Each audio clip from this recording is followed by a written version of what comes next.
This is the first series, the first event in a series that we are hosting.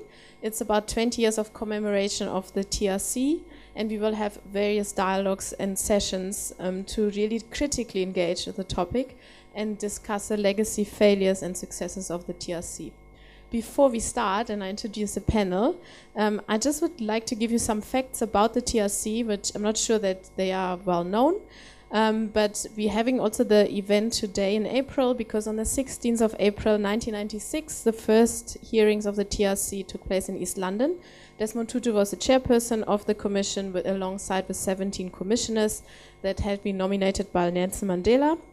And the TRC was set up in terms of the promotion of the National Unity and Reconciliation Act. The TRC had 3 committees. The first committee was the Human Rights Violations Committee that investigated the abuses of human rights between 1960 and 1994. And they gathered statements from about 20,000 victims, and about 2,000 victims were invited to hearings between 1996 and 1998. The second committee was the Amnesty Committee that was presided over by a judge, and that committee considered the applications for amnesty by perpetrators. The conditions were to speak the truth, that the crimes had to be politically motivated and in proportion to the crime. 7,112 applications were made and 849 amnesties were granted. The third committee of the TRC was the Rehabilitation and Reparations Committee, and that one was charged with restoring victims' dignity and formulating proposals to assist with rehabilitation. In October 1998, the TRC delivered 5 volumes of a report to President Nelson Mandela, and in 2003, the Amnesty Committee and the Reparations and Rehabilitation Committee submitted 2 additional volumes to President Mbeki. And President Mbeki responded to the 7-volume report in a joint sitting in Parliament. Many of the recommendations of the report were not taken up. One recommendation was implemented. A once-off sum of 30,000 rand was paid to identified victims by the TRC. The identified victims were about 21,000, and roughly 16,000 payments were made. The TRC had recommended an amount 6 times higher than the one that was paid out, and the victims felt it was absolutely inadequate, and also the people that missed out on the TRC process had no chance to reapply. Then another recommendation that was not implemented, 300 names of perpetrators were passed on to government with evidence, and they were prosecutable, but government failed to prosecute the people on the list. And other recommendations that you might be aware of, for example, the teaching of the TRC findings in schools, or also the recommendation for businesses to pay into a restitution fund, were ignored. Today is 20 years later. The TRC has been criticized and applauded by many. The strong emphasis on restorative justice and ultimately reconciliation are for many reasons to criticize the Commission as a sellout. Lack of justice and persecution of the perpetrators are seen as the biggest failures of the post-TRC period. Not only have apartheid survivors seen little change in their material circumstances, but they also see perpetrators still in office, their jobs preserved by so-called sunset clauses and amnesty clauses that emerged from the negotiations. Herein lie the contradictions between reconciliation and justice. Alex Burain, the vice chairperson of the TRC, said once, "Unless economic justice is the first item on the agenda, with all that means, unless health, home, water, electricity, and most importantly jobs became part of the quest for reconciliation, we will remain the very deeply divided society that we are."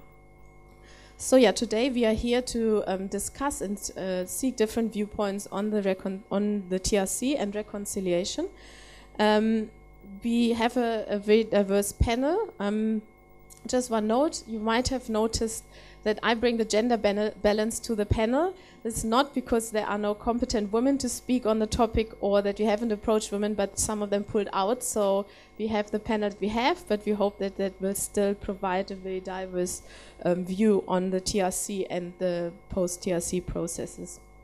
We're hoping that the speakers will shed light on different perspectives on reconciliation and its role for contemporary South Africa. Can the emphasis on reconciliation in South Africa's transition be labeled a betrayal?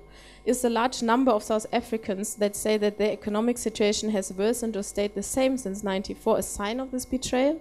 Does the betrayal reside with the leadership of this country, who have ignored the recommendations of the TRC? Or was the emphasis on reconciliation and restorative justice a betrayal in itself? So we'll hear from the different speakers. I'll just quickly introduce them. Next to me is Theo Molefe. He's a freelance writer and editor. And next to him is Fanny de Tooy, the executive director of the IJR. On my left is Wynand Breitenbach. He's a student at Stellenbosch and also one of the IJR youth participants. And then on the left is Chumile Sali. He is from the Social Justice Coalition and the head of the Safety and Justice Program of the Social Justice Coalition. And you might know the organization. They are very active in informal settlements. And two of the most famous cases, I think, is the 2014 Kalicha Commission of Inquiry and a case that's currently at the Equality Court against the Minister of Police for irrational allocation of police resources. So without further ado, I will now hand over to the speakers. After their short presentation, which will not be longer than 8 minutes, and I will watch the time, I'll have a short question session among the panel and then open for question and answer to the audience. So Theo Molefe, over to you, and his presentation is titled Reconciliation Impossible. Thank you, Carol. Good evening. The title of my contribution to this evening's discussion, as Kara said, is Reconciliation Impossible. And let me say this up front, if the title didn't give it away. It's a critique. And I do not offer the critique to wish upon a star on what could have been in South Africa's transition from apartheid. I'm also not offering the critique to incriminate those involved, either in the process itself or the attempts at nation building that have followed since then. So it would be a shame if what I'm about to say draws defensive, reactionary replies. Rather, I'm more interested in what we can learn from that era. My critique is directed at three elements in the design and construction of the foundations of South Africa as we know it today. These three foundational elements are the negotiations, the Constitution, and the TRC. I know today we're here to speak about the TRC, but the TRC didn't come into existence in a vacuum. I cannot offer a critique of the TRC without offering a critique of the other two elements. So starting with the last first, I won't pretend I'm breaking new ground here. There have been reams written on the TRC. The position I find most compelling is the Ugandan scholar Mahmoud Mamdani. While some talk of the so-called unfinished business of the TRC, like the prosecution of those who did not seek amnesty or reparations for victims, Mamdani has written and spoken about the business the TRC did not even begin. In a speech delivered at the University of Cape Town in 2010, Mamdani said this: "The TRC held individual state officials criminally responsible, but only for actions that would have been defined as crimes under apartheid law. It did not hold them accountable for political violence, meaning the violence that was authorized by apartheid law, but only for criminal violence, the violence they perpetrated outside the law. The point is that they were not held responsible when they acted, the point is they were not held responsible when they acted as individual implementers, as institutional implementers, but only when they acted as individual authors of violence. They were held accountable for excess, for violence beyond the law. My point is that by setting out to identify only criminal violence, violence that exceeded political orders, the TRC ended up excusing political violence, the violence authorized by apartheid law. Rather than question the rule of law identified with apartheid, the TRC upheld it." So in other words, Mamdani is saying that the TRC did not include in its definition of perpetrators those who, for instance, designed and implemented a system of education that for decades saw to it that as much as 32 times more was spent to educate a white child than a black child. To the TRC, those involved in forcibly removing families from Sophiatown, from District 6 and elsewhere, were exempted from the definition of perpetrator. And those whose cognitive and material well-being were harmed by such actions, all of which were perfectly legal under apartheid law, were, even if just by implication, not considered victims. Mamdani points out somewhat wryly that the TRC's final list of victims included just over 20,000 people. Not each one of the 36 million politically black South Africans in 1996 who'd inherited the short end of apartheid's economic and psychological outcomes and arrangements. The TRC was not the reckoning for apartheid it presented itself to be. Apartheid was specifically excluded from its truth-seeking mission. The truth the TRC sought was on the gross human rights violations perpetrated for political reasons, no matter the perpetrator. So the truth about apartheid, that it also, in addition to the gross human rights violations, harmed every single black person, economically and cognitively for the benefit of every white person, and that there was a moral stain that sullied their humanity, lingered in the shadows of the TRC's processes, but did not take center stage as the TRC's reason for being. The TRC, if I'm to be honest, is where the truth about apartheid went to be buried. Small wonder then that when the TRC recommended that a tax on the beneficiaries of apartheid be implemented, white people balked. As far as they knew, they had individually done nothing wrong. Part of me kind of empathizes. White people surely must have felt, as some do now, that about affirmative action, land reform, the progressive tax system, government social spending programs, and other redress measures, that they were, and their children would be, punished without having been presented the opportunity to speak in their own defense or offer their own version of events. And if the truth about apartheid was buried at the TRC, it was killed in the process to draft the Constitution. Here again, my critique of the Constitution, I'm not breaking new ground. Lubabalo Nsolo, a researcher for EFF in the National Assembly, offered for me one of the most clear critiques of the Constitution, of how the Constitution erased the truth of apartheid as being a systematic economic crime against black people, backed by police and military might, and with gross human rights abuses on top, for the benefit of white people. In an op-ed for Daily Maverick, he wrote that the problem is not with the expropriation bill. It was a column on land reform.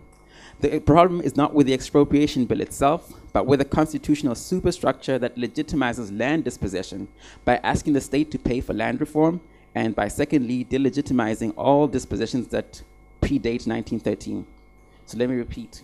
The truth about apartheid is that it was state-sponsored systematic theft from black people for the benefit of white people. Then enter the Constitution to say to the victims of the theft, who, according to TRC, weren't victims, that that which has been stolen will not be returned. Slates shall be wiped clean and a new day will begin. Everyone will have to pay through the portion of their labor appropriated through the tax system to repair the economic harm of apartheid, even those who suffered economic harm under it. And each person is on their own to figure out what to do about the psychological harm. This critique of the TRC having erased the truth of apartheid is different from the willing buyer, willing seller debate. The Constitution, I think, is clear about that. There's no such requirement. The state can expropriate and determine the price later, but a price must be paid. And that act of payment from public resources, no matter how small, for property acquired through white people enjoying racialized access to markets that systematically dispossessed, exploited, and excluded black people, legitimizes the outcomes of that systematic dispossession, exploitation, and exclusion. That is what the third of this South Africa's foundations up for critique created. Somewhere in the negotiations to end apartheid, someone or a group of someones decided that it was not pragmatic to make moves to restructure the economy from the ground up. Some say it was in secret meetings with greasy, sweaty capitalists in the leafy suburbs of Joburg or the farmlands of Stellenbosch. Others that it was when markets reacted badly when Nelson Mandela mentioned nationalization, or when he visited Davos and the cold, hard realities of entering a globalized economy were whispered in his ear. I'm more for pragmatism, but pragmatic decisions taken without a commitment to truth aren't pragmatism at all.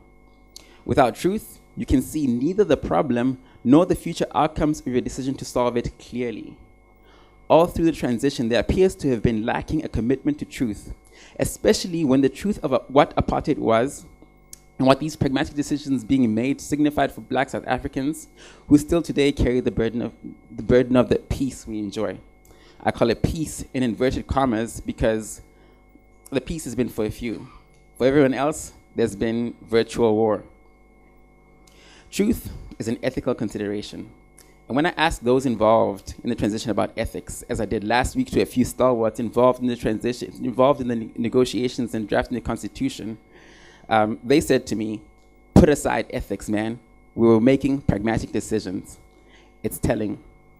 Nina Simone might as well have been singing about South Africa when she sang, "Oh, this whole country is full of lies in Mississippi, goddamn." The title of my critique tonight is Reconciliation Impossible. Not because I think reconciliation is impossible, but because the foundations laid in the transition were like the impossible missions force in the Mission Impossible movies. They set us a near impossible mission and disavowed knowledge of our actions. If there's one thing we must learn from that era, it's that ethics cannot and should not be put aside, and that even if we change nothing, we should at least be truthful about the past and how it's shaped the reality we face today. Thank you.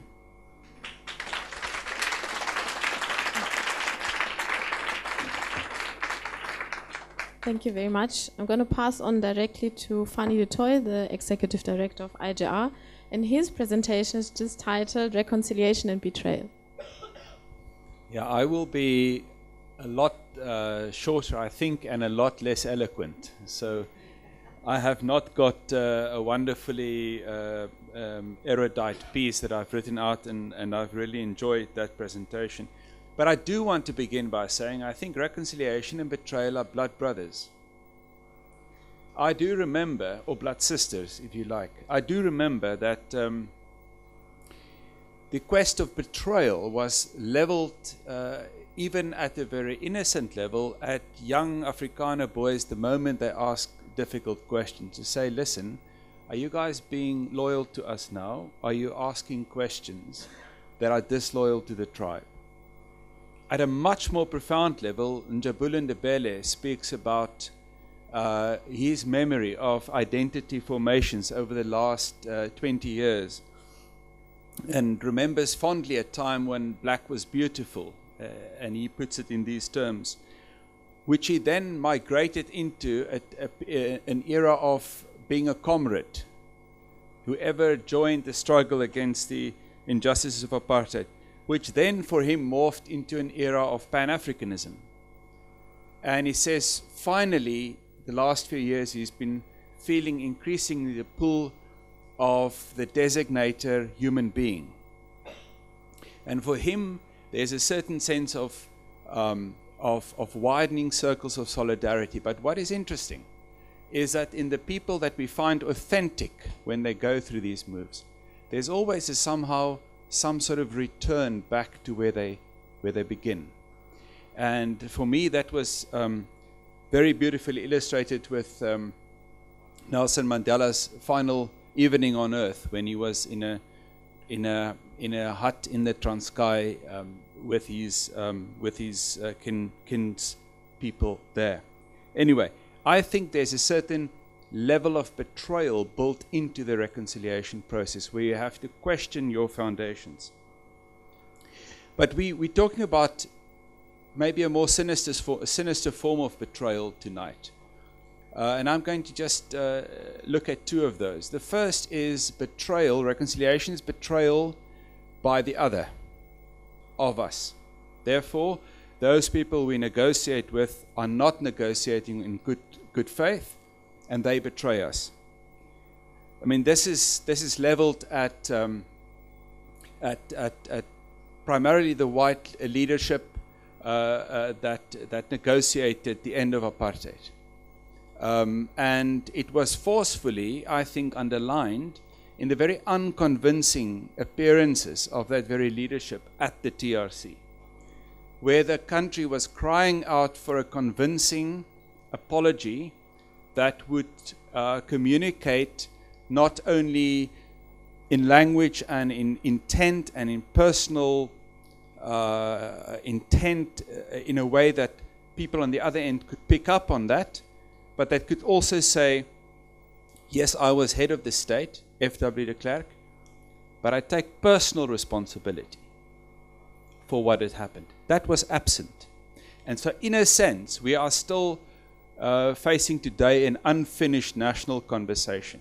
Also the way that first the white press would vilify the Archbishop, even calling him an archangel of revenge. I remember a Burger cartoon.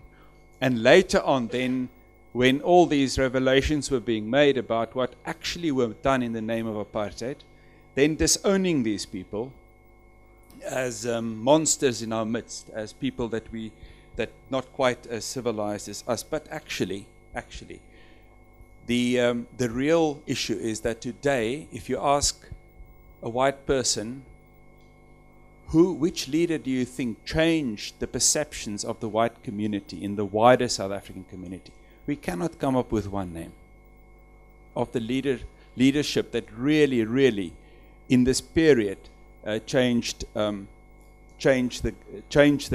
discourse.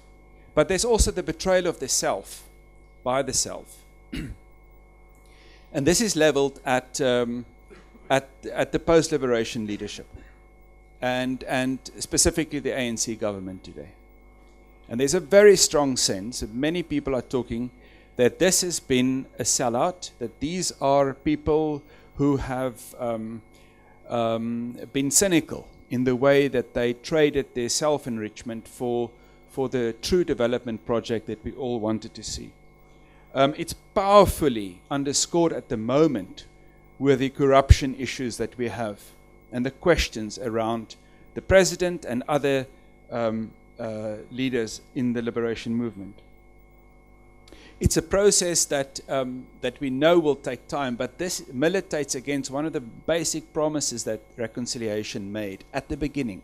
When Nelson Mandela first spoke about reconciliation, he did not mention forgiveness. He did not mention putting the past behind us. He mentioned stopping the violence and fighting for justice, working for socio-economic justice. That was the first promise that Nelson Mandela made in the name of reconciliation. His speech that he announced the TRC in, he also announced the RDP in, as the two concurrent initiatives that would run side by side. So for me, and before I go into my final point, just to say, I think today it's very telling in our society that the way we remember the TRC says more about us today than about the TRC, quite frankly. And it says, and there's on the one hand, this sort of nostalgic memorialization of the TRC, which I think is as problematic as the complete writing off of it. And this is, we should now celebrate the TRC, we should commemorate the TRC. You know, and people say, should we not have a second TRC? I'm saying we haven't even implemented the first TRC. How can we have a second TRC if we haven't even implemented the first one? We must not substitute serious implementation for commemoration and celebrating some abstract achievements. On the other hand, I think writing it off without understanding what it did contribute at the time is also irresponsible, because I think then we lose the gain of what it actually brought to the society. And what did it bring? In my view, something quite simple. It unmasked apartheid in a way it had not been unmasked. So in a sense, I argue the opposite of Mamdani and the opposite of what T.O., the point he made here. I'm saying the TRC did discredit apartheid as a system by emphasizing what was done in its name in the midnight hour after we all went to bed, when all the civilized people were in their houses. Then the apartheid apparatchiks got going, got working. And as white people, the fact that we had lovely gardens, lovely homes, lovely church services was kept intact by this systematic mowing down of activists around us.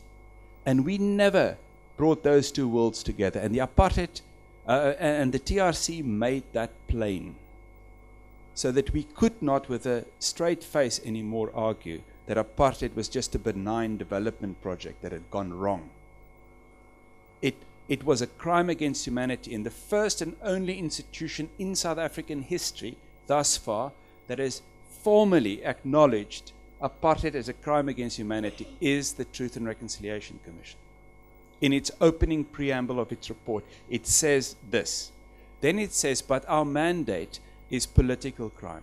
And then it makes an argument that political crime, structural crime, and cultural crime, and I credit the Rhodes Must Fall movement with bringing that to our attention, that cultural violence is as much of an issue as structural and political violence, but that they're all interlinked, and that only the tip of the iceberg is the political violence that we see. But the TRC was essentially about stopping and discrediting political violence. And I think because it made these links, it was legitimate. Unfortunately, I do think that, and this is my last point, I think we were not betrayed by reconciliation. I think we betrayed reconciliation. I actually think we let it down rather than it letting us down. Why did we let it down? Because we did not follow through on even the most rudimentary processes that we had put in place. Imagine a TRC where 150 people would have been prosecuted. Imagine a TRC afterwards. Imagine a TRC where, as a result of that, business started a serious restitution fund. I'm not talking of window dressing. That could complement the developmental state and strengthen it. And also self-critically reflect on what sort of capitalist society or what sort of economic society we want to be. Imagine a TRC where we paid our reparations as the TRC recommended as a lifelong pension to victims. Imagine a TRC where the truths of it were taught in the schools, and where white and black children and everybody else could sit around a table and understand what our past was all about. Unfortunately, none of that happened. And imagine, moreover, a land commission that took up the mission of the TRC when it closed its doors and became as effective as the TRC. Went around the country, had land hearings. And practical readers, imagine a gender commission taking that up and having practical hearings everywhere. Imagine an RDP commission taking up the issue of economic inequality with as much vigor and efficacy as the TRC did political crime. We may have had a different country today. So I think the fact that the TRC managed to set its head above the parapet and now gets shot down, I think there were flaws there, if that's looked at in isolation. But it was never meant to be in isolation. And therefore, I think we need to remember what its contribution was, clearly, and we need to ask the question today of implementation of those recommendations.